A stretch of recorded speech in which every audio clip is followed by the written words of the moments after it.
Saludos, amigas y amigos, os doy la bienvenida a este vuestro canal. Bueno, yo soy Jesús y hoy, si Dios quiere, quisiera hablar brevemente sobre qué es un peregrino. Realmente veo que hay mucha confusión con respecto a este término, ¿no? Yo recuerdo la primera vez que vine a Galicia, ¿no?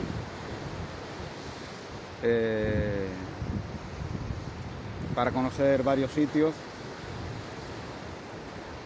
pues veía que había muchas personas que peregrinaban, ¿no? Y yo iba con mi mochila y a veces pues se pensaba que yo también estaba peregrinando, ¿no? Y yo decía, no, yo no soy un peregrino, yo soy un ser humano, yo soy un hombre, como dice el hombre elefante, ¿no? Bueno, eso era un chiste que no viene a cuento.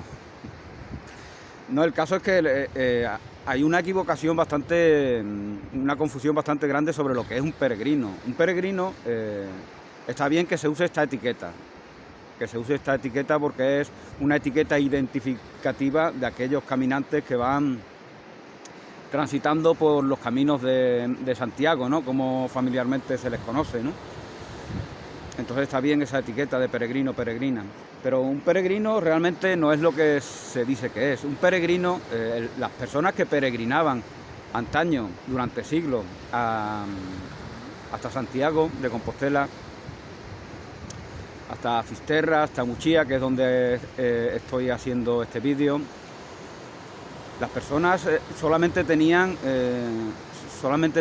un objetivo, llegar a la meta, llegar a la Meca, a su Meca, que era la Catedral de Santiago, o el fin del mundo, que era Finisterre, o el santuario que veis aquí atrás de la Virgen de la Barca, creo que se llama así. Entonces esa era la meta que ellos tenían, era una meta religiosa. No peregrinaban para ver paisajes, ni para ver las ovejitas, ni para escuchar el mar, ¿no?, que tenemos aquí atrás, maravilloso. Todo eso está muy bien, pero los peregrinos tradicionalmente no peregrinaban por eso, solamente tenían una meta. Y los peregrinos iban andando, porque en esos tiempos todo el mundo iba andando. El ir en un carruaje era un privilegio exclusivo de muy pocas personas de clase alta. Entonces los peregrinos iban andando porque todo el mundo iba andando, todo el mundo se movía. Habéis visto la película de Oliver Twist, o habéis leído el libro, veis como Oliver Twist camina por toda Inglaterra con sus pies, porque no tiene otro medio. Nadie tenía otro medio. Entonces se peregrinaba así por ese motivo. El caminar no era el objetivo era llegar a la meta para expresar la devoción religiosa, en este caso hacia Santiago, el apóstol, ¿no? Hacia Jesús, hacia Dios, hacia la Virgen. Eran sentimientos religiosos los que movían a los peregrinos, ¿no? Ellos no iban a... Claro, ellos son seres humanos y ellos ven un paisaje maravilloso, pues, y son sensibles, pues se entusiasmaban, se emocionaban, pero ese no era el objetivo. Entonces es falso eso que dicen algunos, el verdadero peregrino va caminando despacito, contemplando las aves, los pajaritos y las montañas y los árboles. No, todo eso es poesía, que es muy bonita, a mí me gusta mucho la poesía, pero eso no es la realidad, eso no es un peregrino. Está bien, ya lo digo, decía al principio, está bien que usemos esa etiqueta como identificativa para que la gente sepa lo que eres, ¿no? Pero es una etiqueta convencional, no somos peregrinos. De hecho, la expresión turigrino viene para definir a todos los peregrinos. Por eso se quiere estigmatizar a unos cuantos de esos peregrinos, ¿no? Pero en realidad, turigrino es una etiqueta peyorativa que nos califica a todos, porque estamos de tour, estamos contemplando, no tenemos el objetivo. En mi caso, yo no tengo el objetivo de llegar a Santiago ni aquí, al contrario, eso es triste porque ya se acaba la fiesta del caminar, ¿no? Entonces, Entonces espero que os haya quedado claro de lo que es verdaderamente un peregrino. Ellos tenían, y muchos peregrinos estaban enfermos y no peregrinaban para sanar. Peregrinaban porque la condición del enfermo a menudo, y esto lo podemos comprobar hoy en día también, si conoces a alguna persona que tiene una enfermedad grave, una enfermedad crónica, una enfermedad que generalmente es irreversible, verás cómo a veces acontece, no siempre, pero generalmente a estas personas les cambian el carácter, ¿no? Personas que son coléricas, iracundas, rencorosas, envidiosas, egoístas, cuando enferman por algún motivo se transforman, ¿no? Porque empiezan a valorar verdaderamente la vida, ¿no? Entonces estos peregrinos enfermos que querían llegar a Santiago eran porque de alguna manera se habían iluminado en parte, ¿no? Y querían expresar su vocación, su devoción religiosa hacia aquello que era trascendente para ellos, ¿no? Que era la religiosidad, en este caso católica, ¿no? Lo mismo acontece con los que peregrinan a la Meca o los que peregrinan a Jerusalén, etcétera, etcétera, en el contexto de la religiones judeocristianas occidentales, ¿no?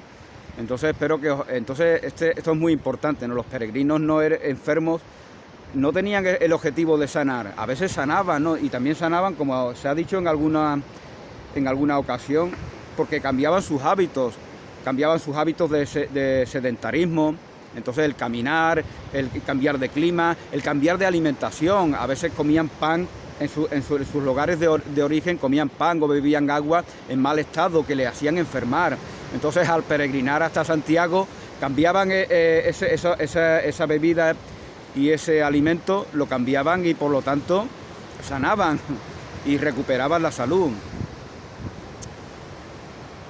Pero en cualquier caso es muy importante esto que os comentaba, ¿no? Los peregrinos eran personas que solamente tenían un objetivo, exclusivamente religioso. Y hoy en día la religión católica es una religión que está bastante muerta desde mi punto de vista, está dormida, ¿no? Fijaos que hoy en día las religiones verdaderamente que son activas, que son... los fieles de estas religiones tienen un conocimiento profundo de la espiritualidad, de su fe, de su religión. Sin embargo, el común por lo menos en España, el común de las personas católicas no tienen conocimiento de su propia religión, no pueden debatir, no pueden discutir, porque es lo que les han enseñado los curas, los obispos, los cardenales, los diáconos, es lo que les han enseñado, que ellos son ignorantes, que ellos no valen, que ellos tienen que delegar en las autoridades eclesiásticas.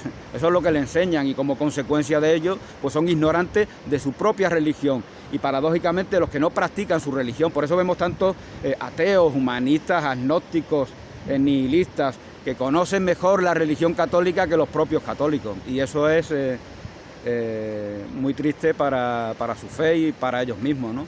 Porque a lo que Jesús nos invita desde mi punto de vista es hacer un trabajo interior, un trabajo espiritual, ¿no? La religión es algo vivo en cada cual, ¿no? En cada uno, ¿no? Entonces el sentido, como os comentaba, el sentido del peregrinaje que se tenía antaño ya no tiene sentido, valga la redundancia. Ya no tiene sentido porque de alguna manera eso que ellos buscaban en la catedral de Santiago, por ejemplo, ya lo reconocemos en cualquier lugar.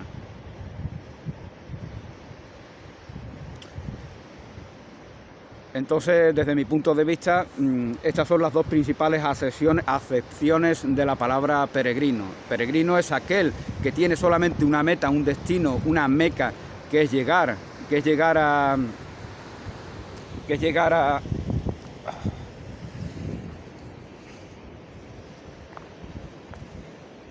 su destino para rendirle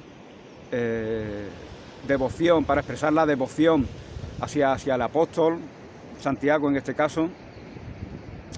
Y en una sesión más moderna, pues peregrino es esa etiqueta que se nos pone a todos aquellos que transitamos por los caminos de Santiago, una etiqueta identificativa que no tiene mayor valor, ¿no? Y como tenemos conciencia de que no somos verdaderos peregrinos, pues estigmatizamos a alguna minoría Y esa es lo que se da en el mundo, ¿no? En el mundo siempre esto es muy importante porque esto es exactamente lo que acontece en cualquier lugar, en cualquier ámbito, en cualquier situación social. La necesidad de estigmatizar a un grupo, gitanos, inmigrantes, ateos, creyentes. Pero eso da noticia de la falta de aceptación, de la separación que uno tiene en sí mismo, de la falta de integridad. Cuando te mueve la integridad, entonces tú no ves, no tienes necesidad de estigmatizar a tus semejantes. Bueno, pues con estas vistas maravillosas de la Costa da Morte, espero no resbalarme y darle un sentido nuevo a esta denominación de la Costa da Morte. Pues con estas vistas me despido de ustedes, de todos vosotros y vosotras. Ustedes en andaluz significa vosotros, vosotras. Un abrazo, bendiciones y hasta una nueva oportunidad.